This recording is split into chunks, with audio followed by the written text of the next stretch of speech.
Здраво, пичове, как сте? Днес съм решил да направя ревю и тест на студийните тон колони на Edifier, а именно модела S3000 Pro, така че видеото ще бъде супер интересно за тези, които са ги виждали и се чудят дали тази сума от 1200 лева е напълно оправдана тази цена. Ще разгледам тон колоните визуално, ще кажа няколко думи, технически, после накрая на видеото ще направя и тест, аудиотест. Така че вие, ако харесате това, което правя, може да се абонирате за канала, да натиснете камбанката, да дадете палец нагоре, ако ви харесва това видео съдържание, което аз правя. И нека да започваме.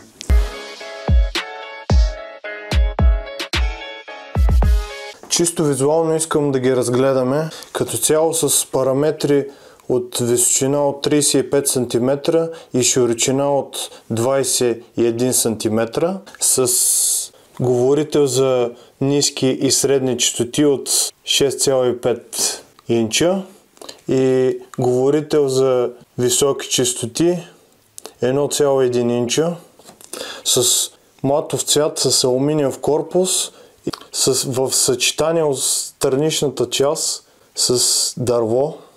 Като цяло имат доста добър премиум вид, с тегло от 10 кг, музикална мощност на двете колони 256 вата.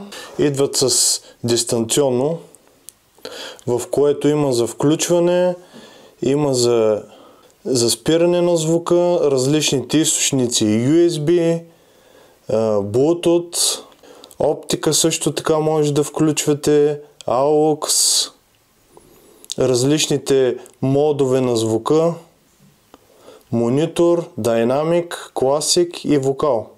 И дистанционното е доста компактно като цяло.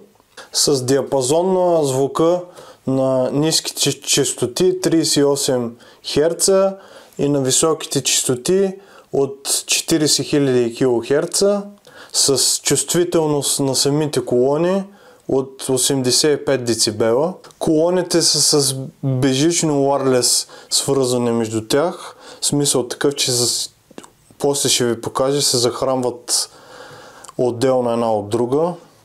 Като тази е главната колона, която играе ролята на усилвател, която захранва и дава сигнал на тази. Отдолу също така, отдолу забравих да кажа, е индикатора, в който ви показва когато е включена колоната и различните източници, в която е свързана като сигнал. В общи линии е това, което мога да кажа по визуалната част и по техническата. Ако нещо съм забравил, ще го сложа отдолу в линк в описанието. В задната част на главната тон колона, както казах и одеве, която играе ролята на стъпало, на захранваща, имате бутон за включване и изключване на самата колона, имате за захранващ кабел ход, имате тук в горната част копче за увеличение, имате тук трибъл за увеличение и намаляване и в долната част имате за корекция за увеличение и намаляване на баса. Тук имате за USB-то, като съответно е на 24 бита. Най-добро е като цяло го дават самия звук. Имате тук друг източник на сигнал, оптика. Тук имате за AUX свързване, ляв и десен с чинчове. Имате за професионален кабел да се свържите. От тази страна тук отзад излиза и самия звук от ниските честоти. Другата тон колона реално имате пак включване и изключване на самата тон колона и захранващ кабел. Като както казах и одеве, между тях няма кабел, който да ги свързва, с безжична wireless система са. И в общи линии това мога да кажа като техническата част. И сега смятам да направя тест на самите колони, за да чуете за какво става въпрос, който ще ви пусна като тест. Използвайте слушалки. Като цяло ще сложа отдолу в описанието линкове на най-различни видеа, които други хора тестват, защото знаете, че YouTube прави забрани и ще ми спрат звука, така че ще гледам максимално да пусна 2-3 трака и така, нека преминем към теста.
For centuries, our kind has stayed hidden on Earth.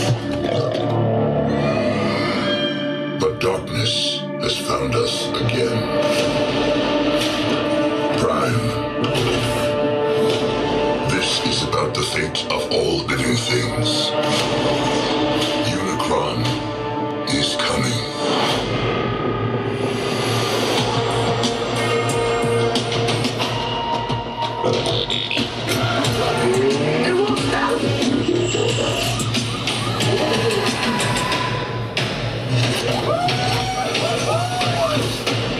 Back up! Oh, I thought we were boys.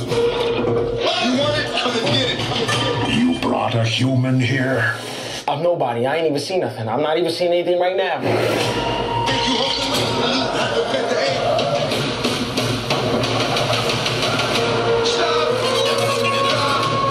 This is not our war.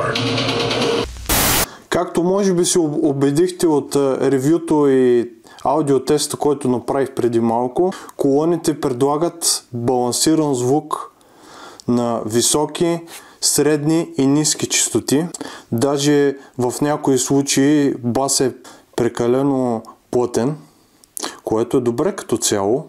Също така имат отзад и настройки, които може да си настройвате, главния ген да си увеличавате, средите и ниските честоти. Също така имат и компактно дистанционно, предлагат доста източници на сигнал, които може да ги включите, така че като цяло Мисля, че даже цената е малко ниска за това, което предлагат като качество и като звук. Също така имат голям диапазон от 40 Hz на ниските честоти до 40 000 кHz. Така че това като цяло доста малко тон колони го предлагат. И така, в общи линии това видеото. Надявам се ви е било интересно.